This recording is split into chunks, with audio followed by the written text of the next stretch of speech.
Ya, baik. Selamat siang. Assalamualaikum warahmatullahi wabarakatuh. Suaranya bisa jelas masuk terdengar? Waalaikumsalam Bisa, Pak. warahmatullahi wabarakatuh. Jelas Pak, terdengar Halo, Pak. Waalaikumsalam. Assalamualaikum. Bisa, Pak. Terdengar jelas, Terdengar Pak. Pak? Ya, oke, baik. Eh, di siang hari ini kita ketemu lagi di mata kuliah perpindahan ya, perpindahan kalor dan massa yang di minggu sebelumnya sudah membahas mengenai permasalahan kontak resisten atau hambatan yang disebabkan oleh pengaruh faktor kontak. Kontak itu artinya sentuhan.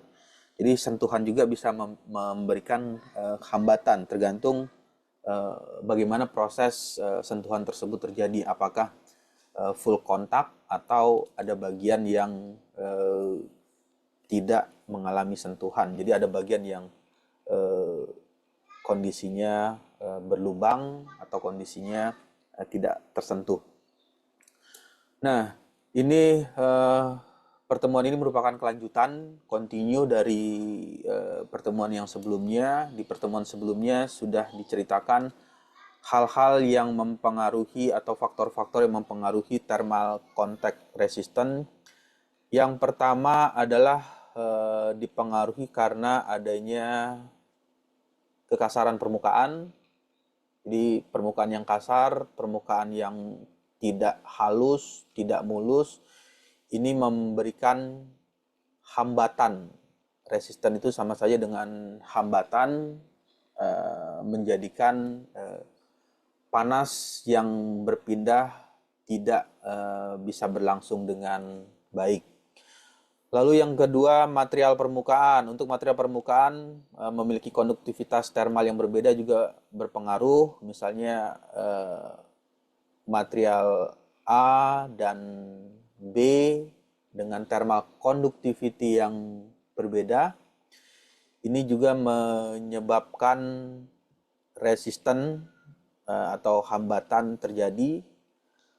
Lalu yang selanjutnya tekanan. Jadi ada pressure atau tekanan yang diberikan ya antara dua permukaan ini. Ini juga akan menghasilkan nilai hambatan atau nilai kontak yang berbeda. Semakin besar tekanan yang diberikan antara permukaan satu dan permukaan dua, maka nilai kontak resisten ini juga nilainya semakin kecil. Tetapi kalau kebalikannya, tekanannya rendah, tekanan antara permukaan satu dan permukaan dua, misalnya ini adalah permukaan bidang satu, ini bidang dua, tekanannya kecil, rendah, maka resisten yang diberikan antara dua permukaan tersebut hambatan untuk memindahkan panas juga akan menjadi besar. Lalu yang selanjutnya adalah kebersihan. Ini paling utama ya pada saat perpindahan panas tersebut yang terjadi secara konduksi. Ini perlu diperhatikan bahwa kebersihan dua permukaan ini juga perlu diperhatikan. Karena ketika ada permukaan yang kotor, permukaan yang kurang bersih antara permukaan satu dan dua menimbulkan resisten yang lebih tinggi. Ya. Nah, itu merupakan bagian faktor-faktor yang mempengaruhi di thermal resistance. Selanjutnya, apa dampak yang ditimbulkan jika nilai ini ya nilai thermal kontak resistennya ini. Yang pertama, jika nilai thermal kontak resistennya tinggi, maka bisa menurunkan efisiensi perpindahan panas. Jadi panas yang akan mengalami perpindahan dari misalnya dari bidang satu ke dua, ini akan menyebabkan nilai efisiensinya menurun. Jadi nilai Q, nilai heat flux ya, itu perpindahan kalornya, heat flux-nya akan turun. Lalu yang kedua, meningkatkan temperatur antar muka. Ini dampaknya. Jadi hambatan kontak termal dapat menyebabkan temperatur antar muka menjadi lebih tinggi daripada temperatur rata-rata permukaan. Jadi pada bidang tertentu, ketika thermal resistant kontak ini tinggi, maka bisa saja di bagian ini panasnya menjadi menumpuk atau tersimpan atau tertahan di sana untuk tidak mengalami perpindahan. Inilah dampak dari thermal kontak resistant. Kemudian menyebabkan hotspot. Hotspot itu ya beberapa kasus hambatan kontak termal dapat menyebabkan hotspot, yaitu area kecil dengan temperatur yang jauh lebih tinggi. Jadi pada saat bagian tertentu ada titik ya atau bagian ini ya. Nah, ini ilustrasi. Ini temperaturnya lebih tinggi jika dibandingkan dengan permukaan yang lain. Inilah yang menjadikan dampak adanya kontak resisten yang tidak baik. Jadi resistensi atau hambatan tersebut menyebabkan adanya timbulnya hotspot. Ya, lalu yang berikutnya bagaimana mereduksi atau mengurangi kondisi supaya tadi ada hotspot ya di bagian, misalnya di bagian ini. Nah, ini juga ada titik yang temperaturnya lebih panas suhunya. Yang pertama adalah dengan membuat permukaan tersebut menjadi halus, memperhalus permukaan. Jadi sebelum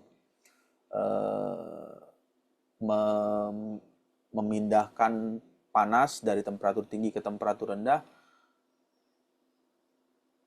yang harus dilakukan adalah membuat halus permukaan. Jadi antara permukaan 1 dengan permukaan 2 ini dibuat menjadi lebih halus sehingga bisa terjadi perpindahan panas berlangsung dengan baik. Kemudian yang selanjutnya menggunakan pasta, ini banyak ditemukan ya. Kalau ini ada pasta thermal namanya, pasta thermal atau seperti odol atau Pepsodent ya kalau untuk bagian ini, tapi khususnya bukan untuk membersihkan tetapi untuk mempercepat perpindahan panas. Inilah fungsi dari pasta thermal. Pasta thermal dapat mengisi celah-celah kecil antara permukaan dan meningkatkan konduktivitas thermal antar muka. Jadi di bagian ini celah-celah ini ya, celah-celah ini diberikan pasta thermal. Ini ada pasta thermal di bagian tersebut bisa dioleskan atau dipasangkan pasta thermal. Nah, untuk melihat mudah seperti apa pasta thermal ya, kalau ada yang pernah membongkar atau membuka ini ya, CPU, Central Processing Unit, komputer ya, CPU, Central Processing Unit, di bagian permukaan atas prosesor, misalnya prosesor komputer ya, ada sekarang itu i9 ya. Prosesornya misalkan bentuknya seperti ini. Nah, di atasnya itu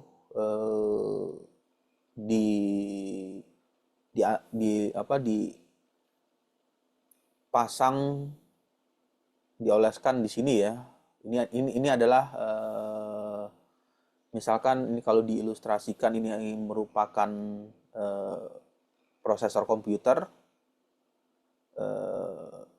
CPU-nya, Central Processing Unit, CPU, prosesornya. Kemudian di bagian atas ini ada yang berwarna biru ya. Ini adalah pastanya. Lalu di bagian atas lagi ada fan, kipas yang bisa dipasang di bagian permukaan ini ada fan ya, atau heatsink. Heatsink ya biasanya diletakkan itu ada heatsink terlebih dulu diawali, di bagian ini ada heatsink. Lalu di bagian selanjutnya ada fan atau ada kipas. Nah, di sini ada kipas. Ini adalah heatsink. Ya. Tujuannya adalah untuk memasangkan pasta tadi, tujuan ya di bagian ini karena prosesor atau Central Processing Unit ini mengeluarkan panas. Panasnya itu bisa sampai 80 derajat Celcius atau bahkan lebih. Pengaruhnya apa? Kalau misalnya suhunya terlalu tinggi ya bisa menyebabkan ini menjadi terbakar atau rusak sehingga performa komputer ketika dihidupkan menjadi berkurang atau bahkan bisa menyebabkan mati total. Nah, di bagian ini diletakkan pasta. Tujuannya ya untuk mengisi celah permukaan, dua permukaan yang berbeda ya. Ini permukaan sini ada permukaan heatsink, lalu di bagian bawah ini ada permukaan atas bagian prosesor tersebut. Dengan memasangkan atau mengoleskan pasta thermal ini diinginkan temperatur yang akan berpindah secara konduksi ini nilai resistannya menjadi lebih kecil, hambatan untuk memindahkan panasnya. Karena hambatannya kecil, maka panas tersebut akan berpindah ke heatsink. Jadi terdistribusi ke bagian sirip heatsink yang jumlahnya cukup banyak ya, bisa ada sampai kalau heatsinknya bertingkat ada sampai 100 fin, 100 sirip. Lalu di bagian atasnya dipasang kipas untuk mendistribusikan atau membuang panasnya ke bagian lingkungan. Ya, itu adalah bagian fungsi bagaimana mengurangi thermal kontak resisten dengan menggunakan pasta. Lalu yang selanjutnya meningkatkan tekanan kontak. Ini juga sering kali ditemukan ya pada saat kontak antara heatsink dengan prosesor ada komponen ya yang namanya skrup dan baut yang sering dipergunakan, tujuannya untuk meningkatkan tekanan. Jadi tekanan tersebut supaya kuat kontaknya antara permukaan heatsink dengan permukaan prosesor, maka dipergunakanlah bagian ini, bagian skrup atau baut tersebut untuk meningkatkan tekanan. Bagian yang lain adalah membersihkan permukaan. Ini seringkali dilakukan ya sebagai bagian dari perawatan atau maintenance-nya untuk bisa membersihkan permukaan. Apa yang dibersihkan? Ya bisa saja permukaan ini terkena kotoran berupa debu atau ada minyak yang menempel dan lain sebagainya, sehingga itu harus dibersihkan.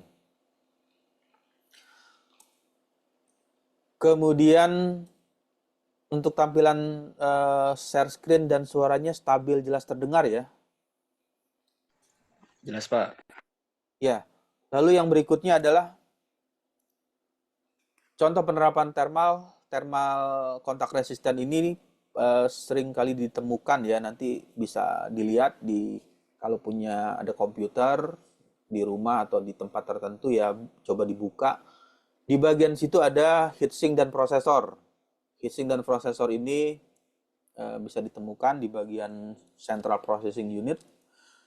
Sambungan antar pipa, hambatan kontak thermal terjadi pada sambungan antar pipa yang dapat menyebabkan kebocoran, kemudian di perangkat elektronik juga dapat ditemukan, seringkali ditemukan bagian tersebut.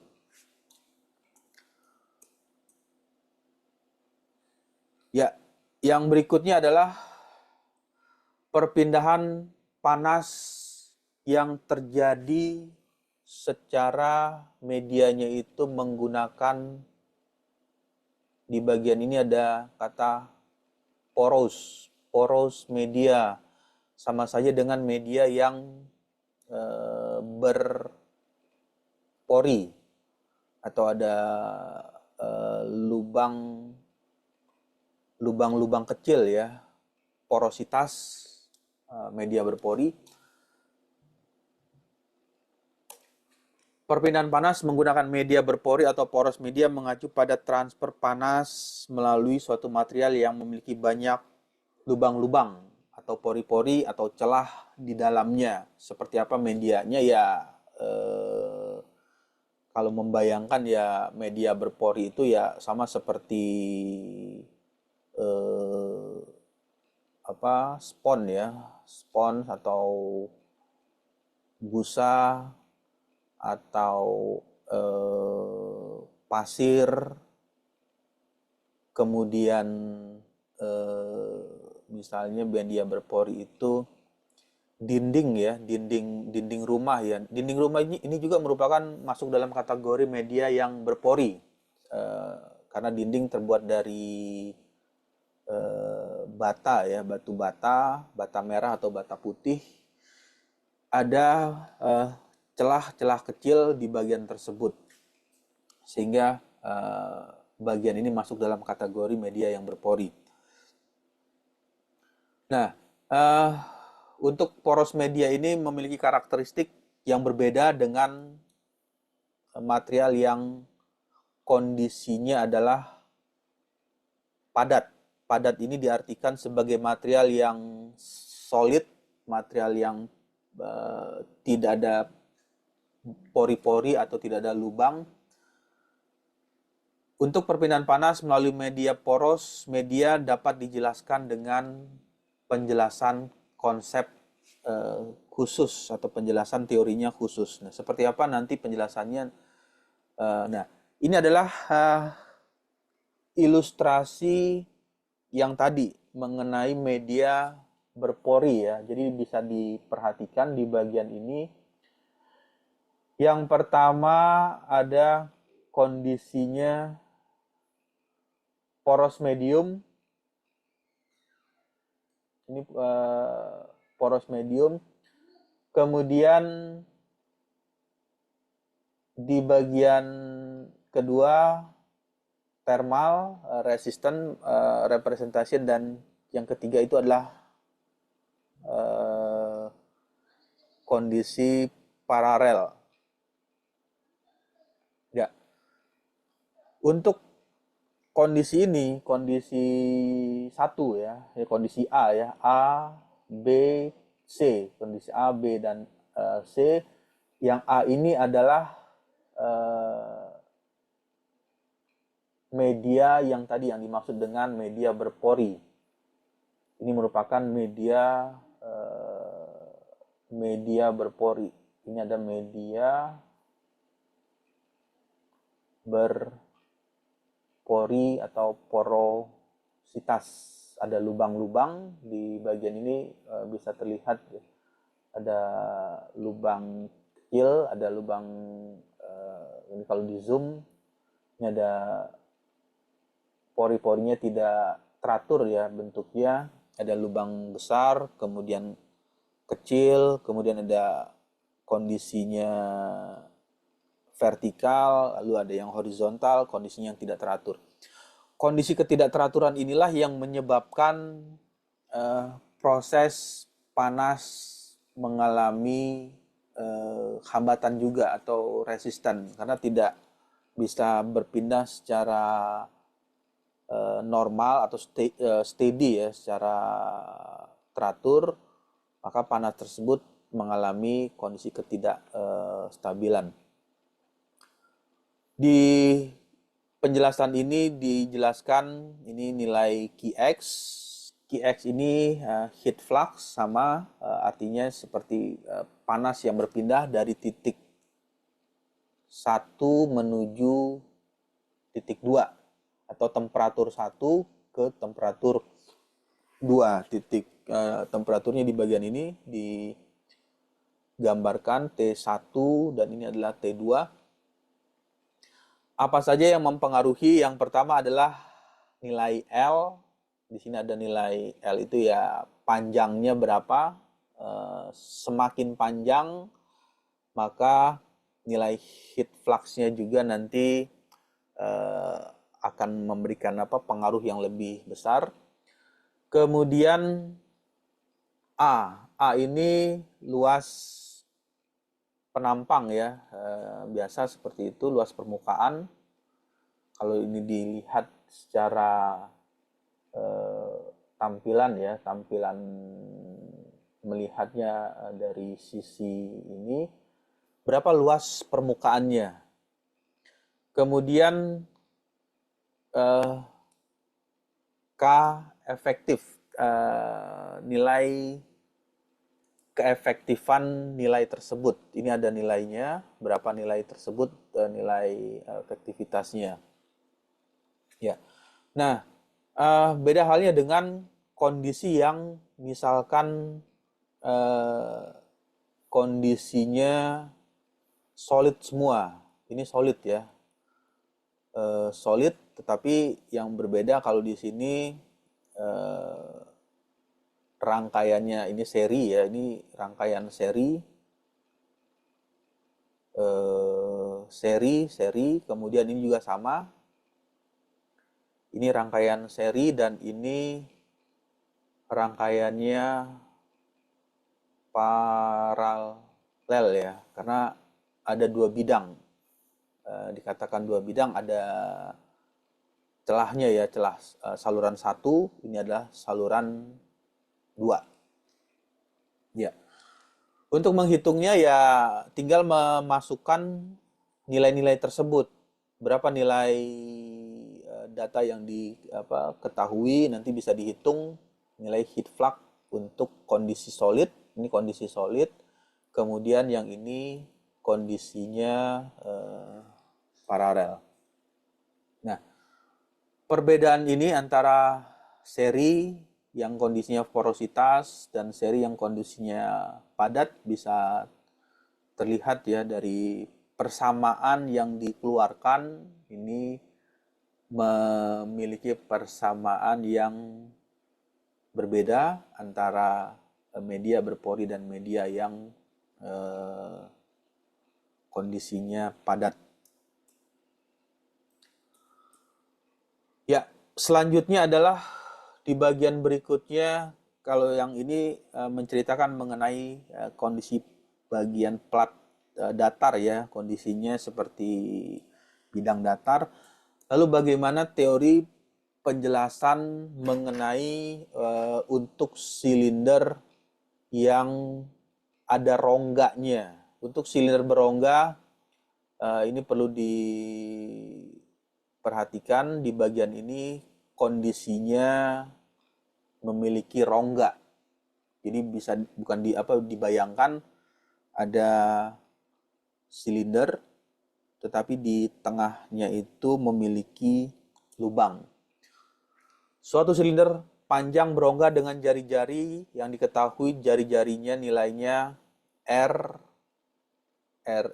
I ya, I kecil, simbolnya radius.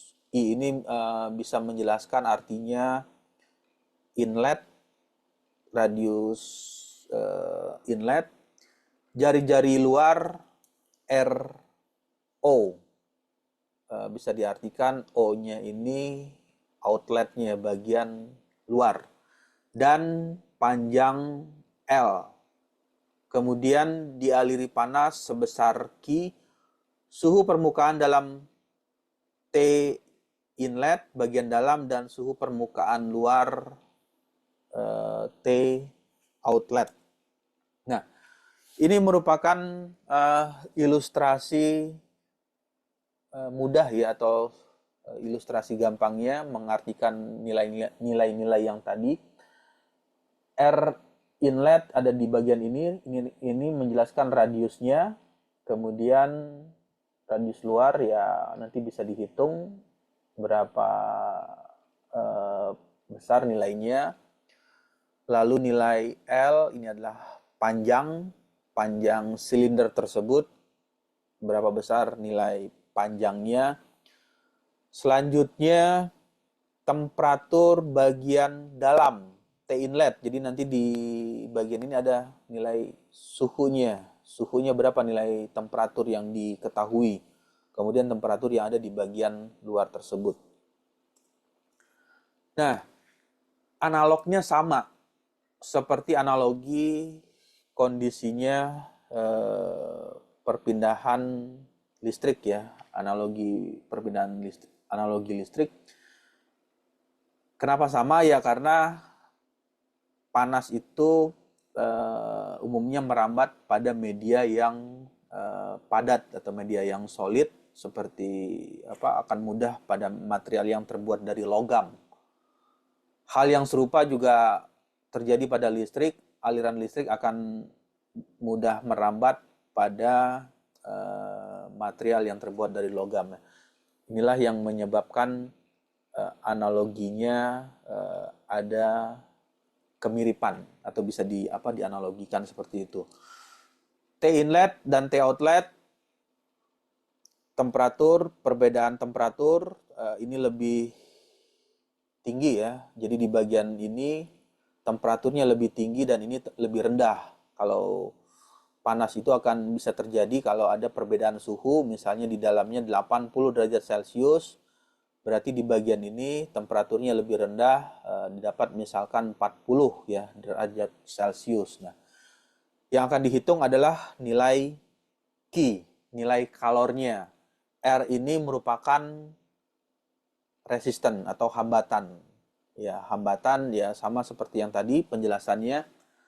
Hambatan itu bisa terjadi karena luas permukaan, kemudian nilai material yang dipergunakan, thermal conductivity, atau hambatan juga disebabkan kondisi bagian silinder tersebut.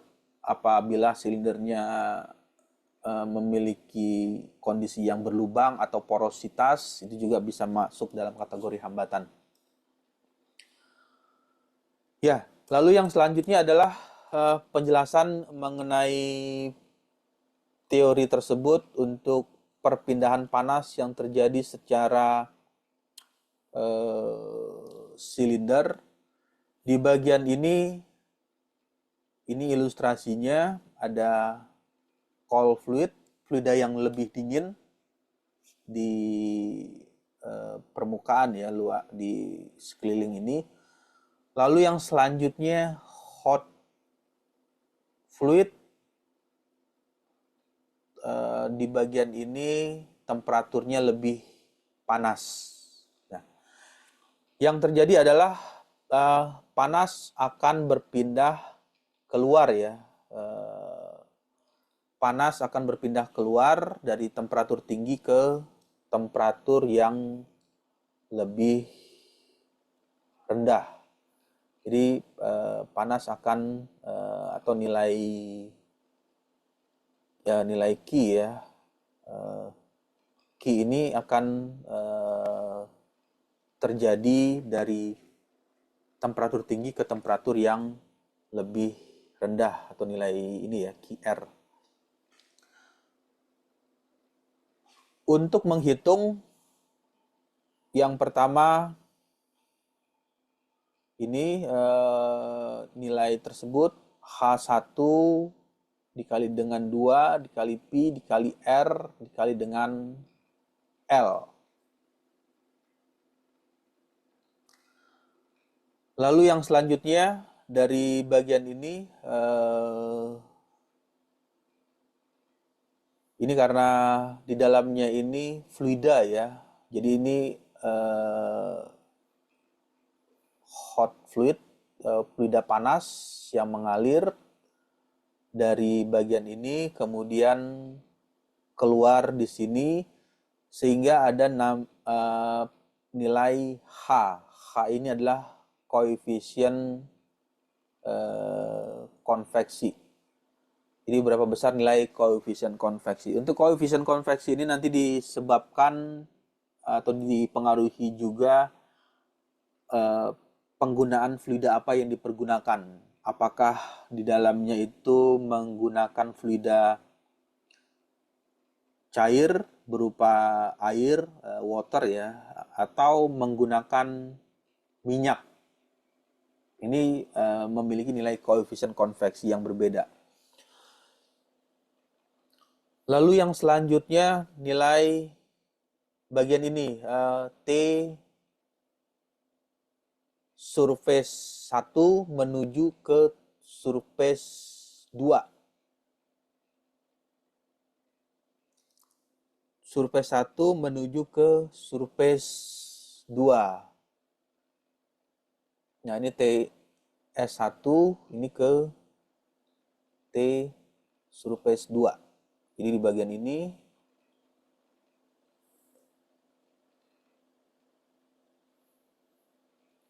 perpindahan panas ini nanti bisa dihitung dengan persamaan Len. Len itu singkatan dari logaritmik natural ya, logaritmik natural. R2 per R1, berarti harus diketahui data terlebih dahulu, berapa radiusnya, radius jari-jari R2, dari titik sini ke ini jaraknya. Kemudian R1, jadi titik ini ke bagian ini, berapa besar nilai radiusnya. Selanjutnya dibagi dengan 2 Pi 22/7 dikali dengan K. K itu thermal conductivity. Thermal conductivity dari silinder tersebut. Materialnya terbuat dari apa? Nilai thermal conductivity-nya.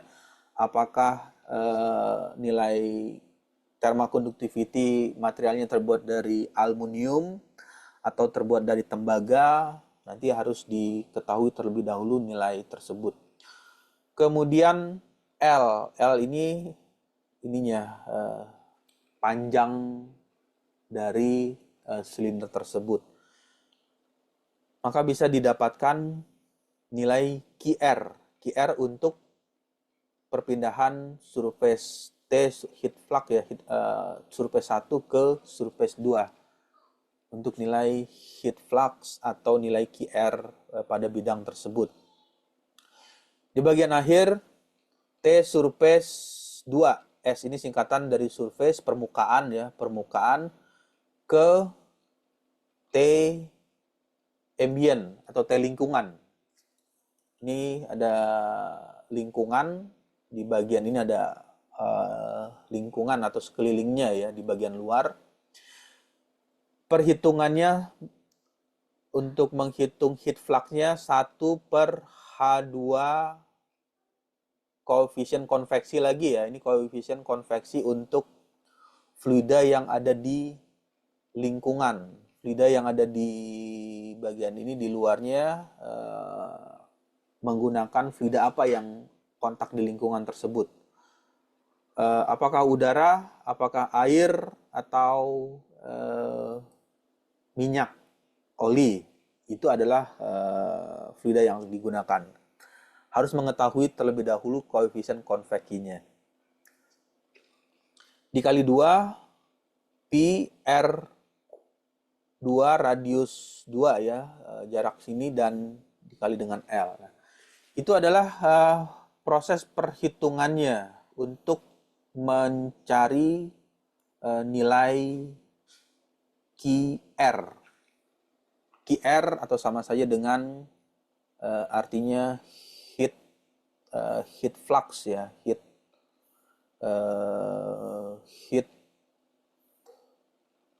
ini heat flux. Heat flux laju perpindahan panas. Berapa besar nilai laju perpindahan panas yang terjadi untuk kondisi dari surface permukaan 2 menuju ke lingkungan.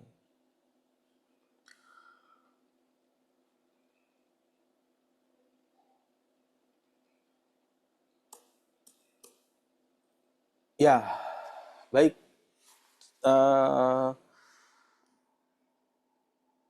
Suaranya stabil ya, bisa jelas terdengar.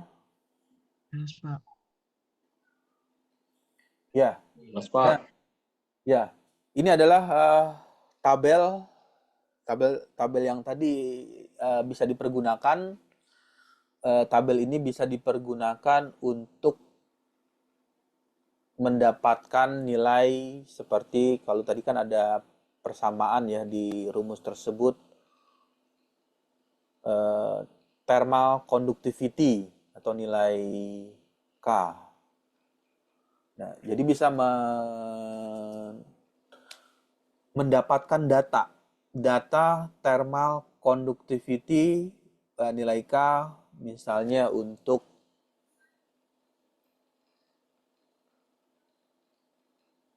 uretan foam. Ini di bagian pertama ini ada evacuated super insulation, itu nilainya berkisar ini 0,0015 sampai 0,72 meter watt per meter Celsius. Itu ada satuan yang dipergunakan. Data-data ini ya dibutuhkan untuk bisa menghitung besarnya nilai heat flux yang terjadi pada perpindahan panas secara konduksi. Ya, lalu yang berikutnya penjelasan selanjutnya perpindahan panas masih pada silinder. Aliran panas hanya berlangsung ke arah radial. Ini asumsi ya. Ini teori ini kalau ada kata radial itu artinya tegak lurus ya. Jadi kalau ini silinder,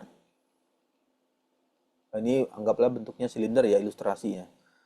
Panasnya ada di sini di titik A, di sumber A ini misalnya simbolnya P ya, panas. Nah, yang dimaksud dengan radial itu ya asumsinya itu panasnya ini tegak lurus, dia terdistribusi ke bagian secara tegak lurus.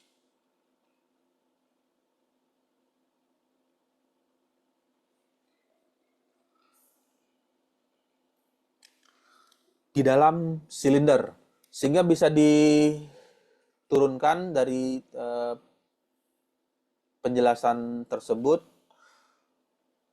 Di bagian ini A, R, luas ini ya, luas silinder, luas penampangnya, 2 dikali P dikali R dikali dengan L. L itu merupakan panjang, sehingga kalau dilanjutkan nilai A ini ya tinggal disubstitusikan ke bagian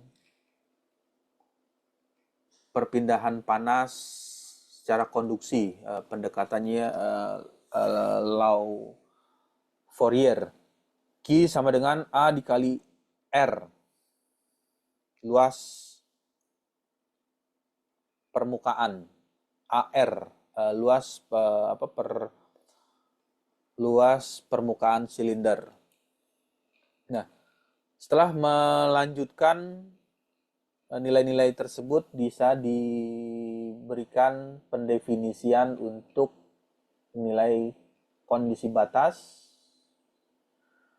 air inlet bagian dalam, kemudian ada RO bagian luar, outlet, T inlet, temperatur dalam, ada lagi temperatur luar. Dengan kondisi batas, persamaan aliran panas untuk koordinat silinder bisa dimasukkan ke bagian ini. Sehingga untuk mencari nilai Q ini ada heat flux ya, artinya laju aliran panas, heat flux.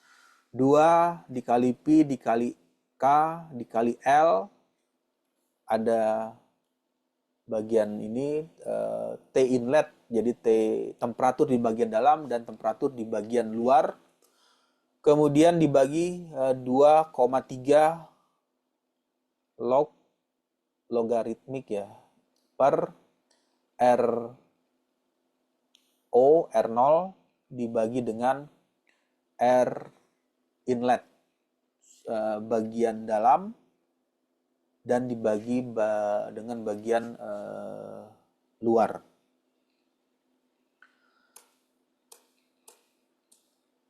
Ya, nah ini penjelasan lanjutan dari teori yang tadi. Dalam hal ini tahanan termalnya bisa dihitung dengan pendekatan R thermal. R thermal itu ya tadi resisten, ini hambatan atau sama saja dengan resisten, tapi hambatannya untuk kasusnya pada kondisi yang silinder. Kondisinya silinder berbeda kalau kasusnya kondisinya berupa plat datar. Ini kondisinya adalah untuk kondisi yang silinder. R thermal dikali ln ya, R0 per R1. Radius luar dibagi dengan radius dalam, R inlet, dibagi dengan 2 Pi dikali K dikali L. Nanti bisa didapatkan nilai R thermal tersebut. Untuk mencari nilai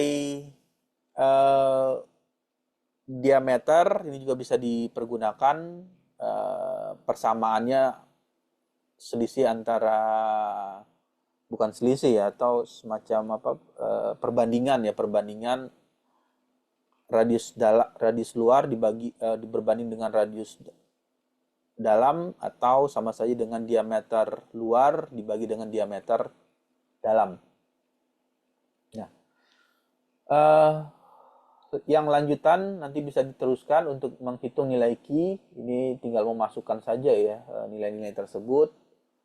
2Pi KL T inlet min T0 dibagi ln D diameter luar, D outlet dibagi dengan diameter inlet, diameter dalam. Sehingga bisa dihitung jika diameter dengan ketentuan ya. Ini ada ketentuan lagi penjelasannya. Jika diameter dalam silinder DI ya, D inlet 0,75 dikali diameter luar aliran panas, bisa dicari dengan persamaannya ini. Ini untuk kasusnya seperti ini. Jadi pada saat nilai diameter dalam D inlet ya, ketika dikali dengan 0,75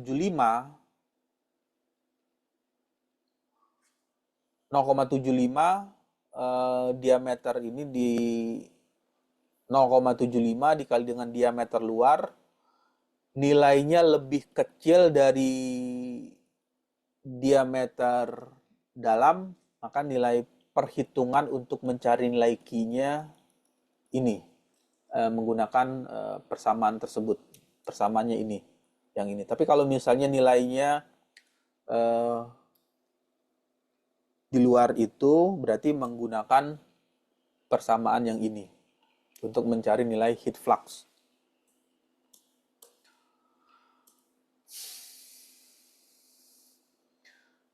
Ya, oke, baik, sampai sini ada diskusi atau ada yang mau ditanyakan? Suaranya stabil ya, bisa jelas terdengar.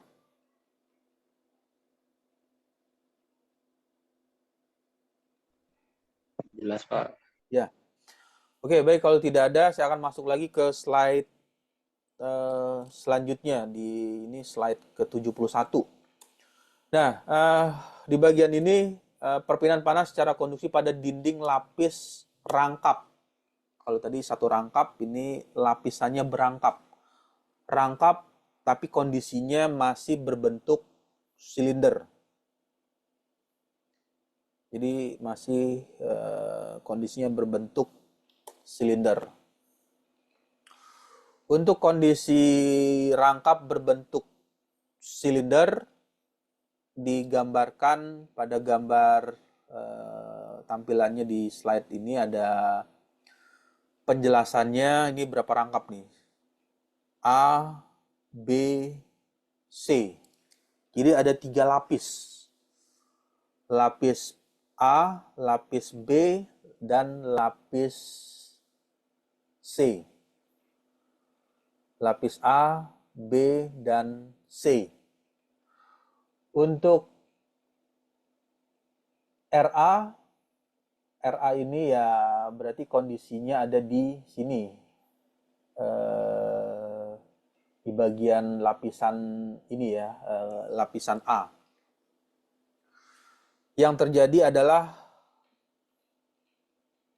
perpindahan panas yang terjadi antara bidang 1, titik 1 ke menuju ke titik 2, heat flux-nya. Jadi di bagian ini ada, ini titik 1 ya, digambar ada ini titik 1, kemudian yang ini digambar ini adalah titik 2-nya.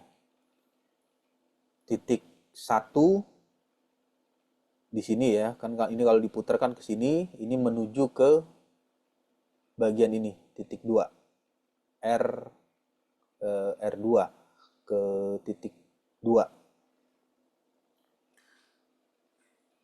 T2 menuju ke T3 juga sama ilustrasinya, berarti dari bagian ini ke sini, ke T3. Kemudian dari T3 menuju ke T4. Ini T3 menuju ke T4. Jadi panasnya mengalami perpindahan dari sini ke bagian ini, keempat.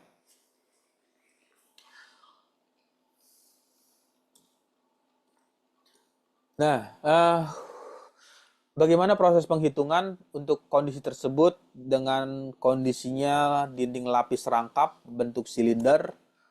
Yang pertama harus dihitung dengan mengetahui delta T. Delta T ini adalah selisih suhu. Secara menyeluruh berarti T, berarti yang harus diketahui nilai temperatur pada T1 dan T4. Ini adalah delta T-nya. T awal dan T akhir, T1 dan T4. Jadi kalau digambarkan, diartikan di sini, ini delta T itu T1 min T4 dibagi RA plus RB plus RC.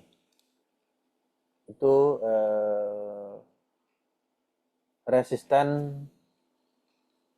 totalnya. Nah, untuk menghitung per ini ya, per hambatan, ini ada perhambatan ya, RA-nya nanti bisa dihitung dengan pendekatan ini, kemudian ini RB dan ini adalah RC.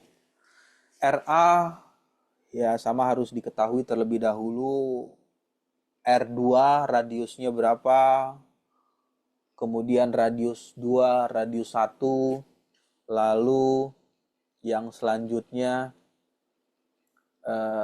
thermal conductivity, karena ini berlapis, bisa saja lapisan pertama silindernya terbuat dari tembaga, kemudian lapisan kedua terbuat dari aluminium, lalu yang ketiganya misalnya dilapisi lapisan baja.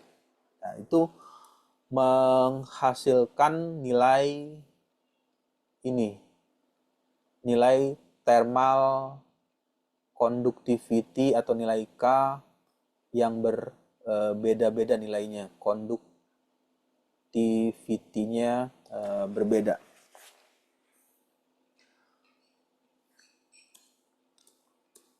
Ya, persamaannya cukup ini ya, panjang ya. Tapi ya mudah lah kalau misalnya sudah diketahui data-datanya, ya tinggal di insert, dimasukkan saja nilai-nilai tersebut ke dalam persamaan ini. Nanti diketahui nilai K, nilai K, kemudian nilai L, ini untuk material B, kemudian nilai L, ya tinggal dimasukkan, nanti bisa dihitung nilai heat flux atau aliran panas. Aliran panas itu sama saja dengan heat flux, nilai Q. Nilai tersebut bisa diperoleh dengan mengetahui terlebih dahulu nilai-nilai yang ada. Nah, yang bagian selanjutnya ini merupakan teori. Prinsip ini masuk ke dalam pendekatan hukum kekekalan energi.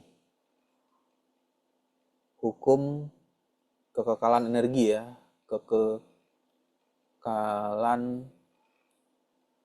energi artinya yang berpindah itu adalah panas, energi panas. Jadi energi panas yang masuk itu harus sama dengan energi panas yang keluar, sehingga persamaannya bisa dipisah-pisah ya. Ini persamaan 1, kemudian ini persamaan total ya, R delta T sigma R thermal, kemudian itu akan sama dengan kondisi di bidang A, akan sama dengan di kondisi bidang B, dan akan sama di kondisi bidang C. Nah, jadi kalau dilanjutkan ya seperti ini, nilai aliran panas yang terjadi atau nilai heat flux yang terjadi tersebut. Jadi nilai heat flux ya, aliran panas untuk bidang A, ini adalah bidang A, kemudian ini bidang B, dan ini adalah bidang C. Ini C, ini B, dan ini adalah bidang A.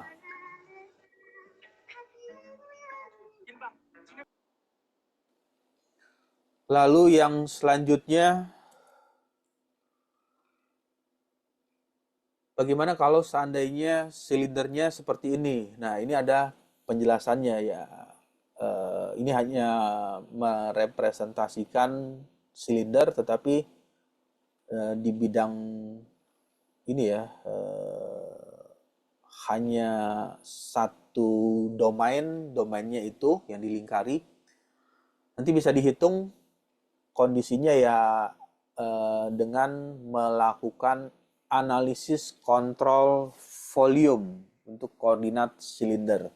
Seperti apa analisis kontrol volumenya? Ya harus didefinisikan terlebih dahulu. Ini bidangnya DZ, DR, radiusnya. Kemudian QR ini radius dalam. Nanti bisa dihitung besar nilai QR tersebut.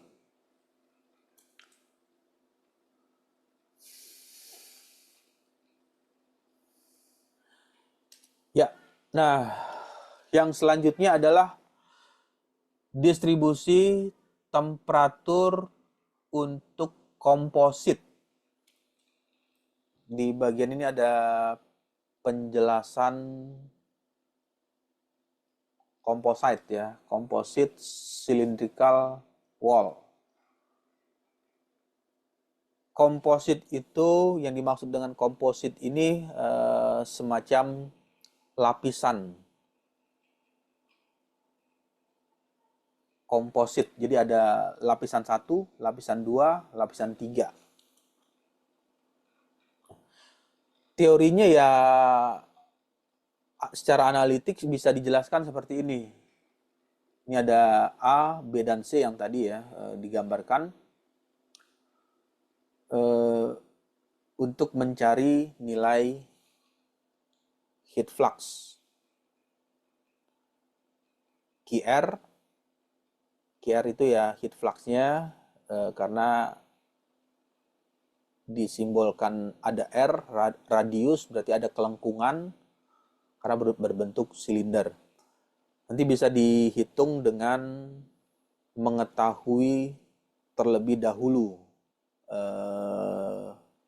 nilai-nilai data yang dibutuhkan seperti koefisien konveksi, kemudian thermal conductivity untuk materialnya A, thermal conductivity untuk material B, thermal conductivity untuk material C, dan di bagian akhir koefisien konveksi untuk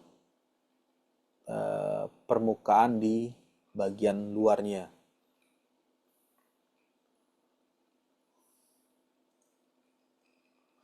Ya, baik, sampai sini ada diskusi atau ada yang mau ditanyakan? Ya, suaranya tadi stabil ya, bisa jelas terdengar. Jelas, Pak. Ya, kalau Jelas, tidak ada, saya akan masuk ke slide selanjutnya.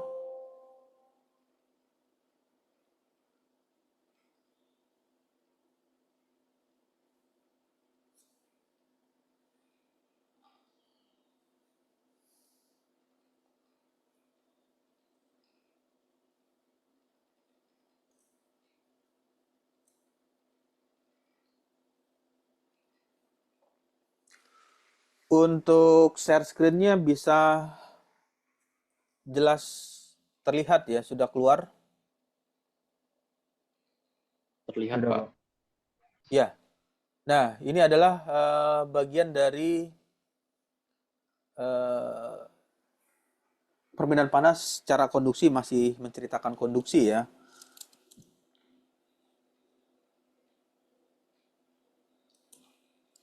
Ya. Nah, ilustrasi perpindahan panas secara konduksi itu digambarkan pada penjelasan ini. Ini ada penjelasannya di bagian tersebut. Terlihat ada T1 dan T2. T1 dan ini T2, di mana T2 nilai suhunya lebih rendah. Lebih rendah, jadi kalau digambarkan panas ini lebih tinggi di T1 dan di T2 pasti suhunya lebih rendah dari T1. Bisa saja nilainya 79 derajat Celcius atau 70. Jadi kalau ini kita ilustrasikan nilainya setengahnya ya, jadi 40 derajat Celcius, sehingga ini masuk ke penjelasan ini. Aliran panas mengalir karena ada perbedaan temperatur. Jadi panas mengalir karena ada perbedaan suhu antara suhu sisi kiri dan di sisi sebelah kanan.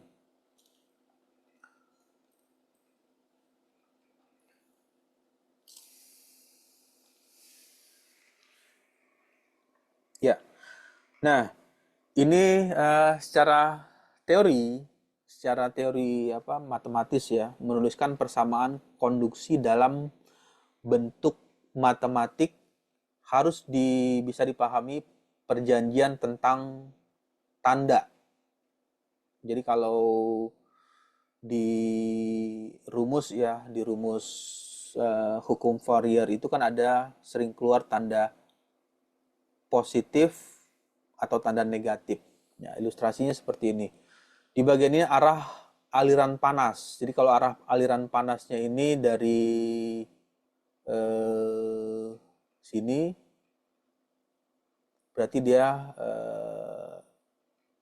nilainya delta T, X-nya plus, dan di bagian ini turun min delta T per delta X. T ini menjelaskan nilai ketebalan ya. X ini temperatur, ini X ini adalah ketebalannya.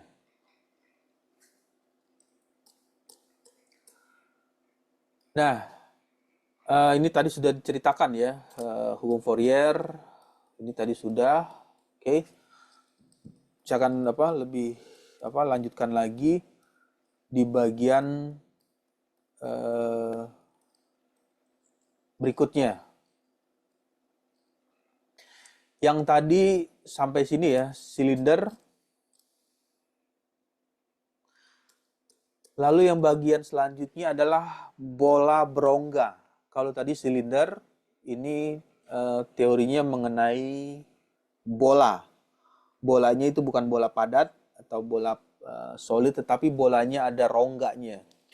Untuk bola berongga, suhu diketahui terlebih dahulu, berapa temperatur yang ada di dalam bola berongga tersebut dengan mencari nilai jari-jari dinding luar dan panjang L yang dialiri panas.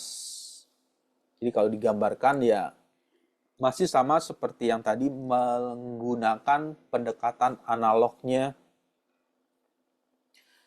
analogi listrik, analogi aliran listrik T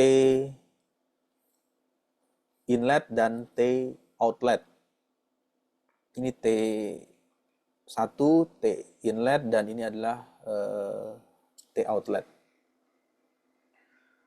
R resistan, Q adalah heat flux atau laju aliran panas, atau sama saja dengan heat flux-nya.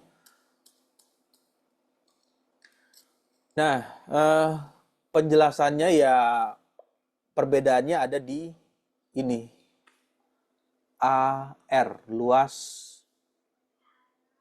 permukaan. Karena bentuknya silinder sehingga dituliskan 4 pi per R kuadrat. Sehingga bisa dihitung kalau dimasukkan ke dalam hukum Fourier.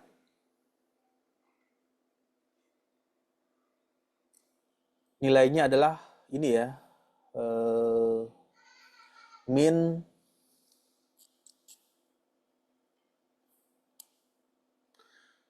KA 4 pi R kuadrat delta P per delta R.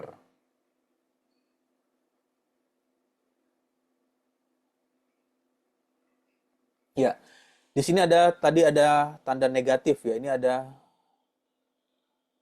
negatif.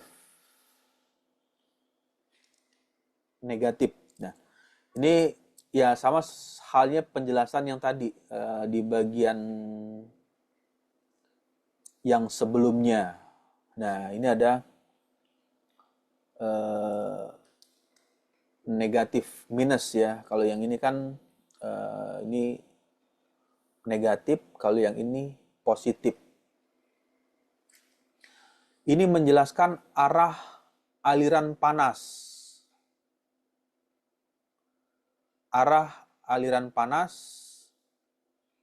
Jadi arah aliran panas ini bisa diartikan begini, seperti ini. Ini T ini temperaturnya ya. Jadi dari temperatur tinggi menuju ke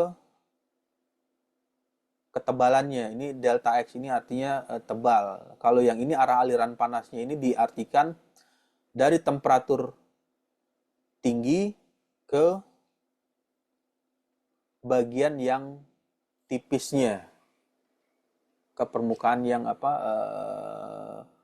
yang lebih tipis. Jadi negatif atau nilai positif ya, di bagian ini ada positif atau negatif itu menjelaskan arah aliran. Jadi arah aliran, jadi kalau bisa dibayangkan panas ini berpindah dari bagian yang tebal, ada ketebalan, kemudian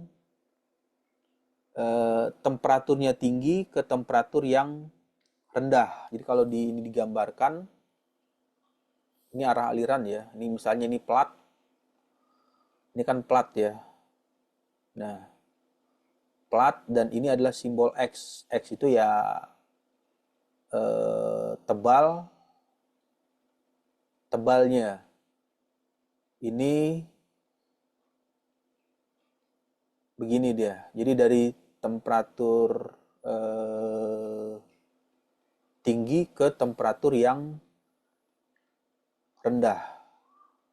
Jadi kalau ini T1, ini adalah T2. Ini 80 derajat Celcius, ini menjadi 40 derajat Celcius. Nah, mengalirnya seperti ini, turun. Jadi ilustrasinya seperti ini. Ini yang kenapa tadi keluar tanda notasinya itu negatif. Di bagian ini ada minus ya. Arah alirannya seperti itu. Diartikan dari temperatur tinggi yang awalnya 80 derajat Celcius berkurang. Artinya minus ya. Minus itu artinya berkurang. Berkurang menjadi 40. Jadi kurang, mengalami pengurangan. Berkurang dari 80 berkurang menjadi 40. Berarti kalau yang ini kebalikan. Jadi dari melihat arah alirannya itu dari sini, dari T2 ke T1. Nah, ini kembali lagi ke yang tadi ya, ke penjelasan yang tadi ada tanda negatif. Nah, ini tanda negatifnya ini. Maksudnya itu, maksud arti dari kenapa di teorinya hukum Fourier ya, Fourier law itu ada minus. Minus itu bukan berarti ada nilai pengurangan, tetapi ada nilai yang nurun, nilai turun ya, nilai dari tinggi ke nilai rendah. Bukan dalam arti misalnya minus itu diartikan misalnya 80 dikurangin 40, itu bukan seperti itu, tetapi ada nilai pengurangan, bukan diartikan seperti tanda tambah kali bagi plus minus, itu bukan seperti itu. Artinya maksudnya dari negatif ini arah alirannya, arah aliran panas yang mengalami perpindahan.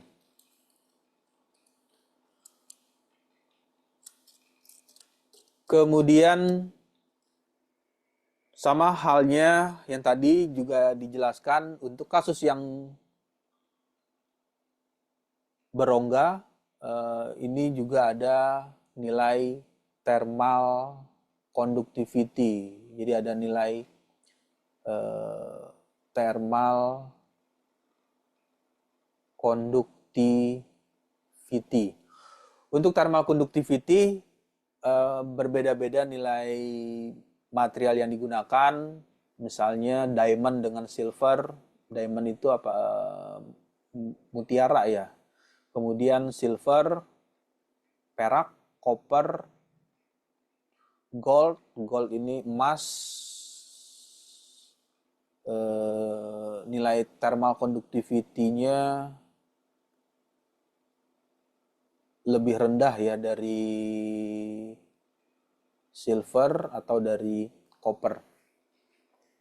Lalu yang berikutnya selanjutnya ada aluminium. Untuk aluminium 237, iron ini besi, mercury, glass, brick ini bata ya. Batu bata ya. Itu nilai thermal conductivity-nya. Nanti nilai-nilai ini bisa dipergunakan untuk menghitung nilai heat flux-nya. Ya, hal yang sama juga bisa di-define. Di bagian ini ada air inlet, radius bagian dalam, radius bagian luar, temperatur bagian dalam, temperatur bagian luar, nanti bisa didefinisikan. Nah, yang selanjutnya, dengan kondisi batas di atas, maka bisa didapatlah nilai ini. Ini kondisi batas, boundary condition. Bisa didapatkan nilai Q, nilai kalor untuk menghitung aliran panas, heat flux pada bidang bolanya kondisinya yang berongga. Bisa dihitung nilai Q delta T per R thermal.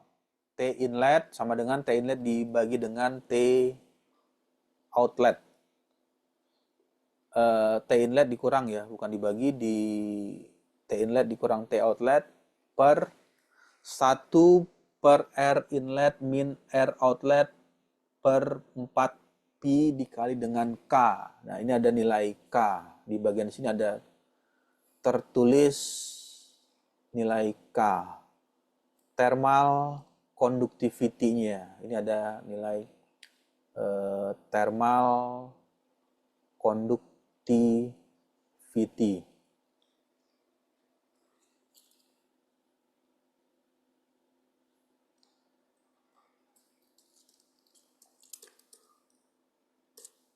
Ya, selanjutnya untuk menghitung nilai thermal nanti bisa dihitung ya dengan memasukkan data-data yang terlebih dahulu harus diketahui, seperti data thermal conductivity, kemudian air inlet. Jadi ini berapa ini panjang ini radius inletnya, kemudian RO radius outlet itu berapa panjangnya harus diketahui terlebih dahulu.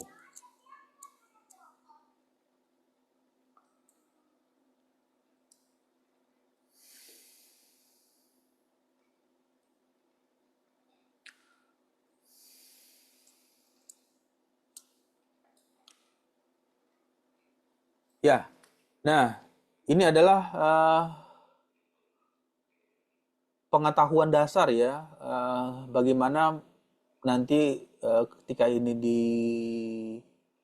dikembangkan, maksudnya teori ini merupakan teori dasar pada saat melakukan perhitungan secara analitik untuk perpindahan panas yang terjadi di bidangnya itu ada kondisinya bola yang berongga. Nanti bisa dihitung berapa besar nilai Q atau nilai kalor untuk laju aliran panas. Ya, oke, baik, sampai sini ada diskusi atau ada yang mau ditanyakan? Oke, baik, kalau tidak ada pertanyaan mungkin saya rasa cukup ya untuk mata kuliah perpindahan kalor dan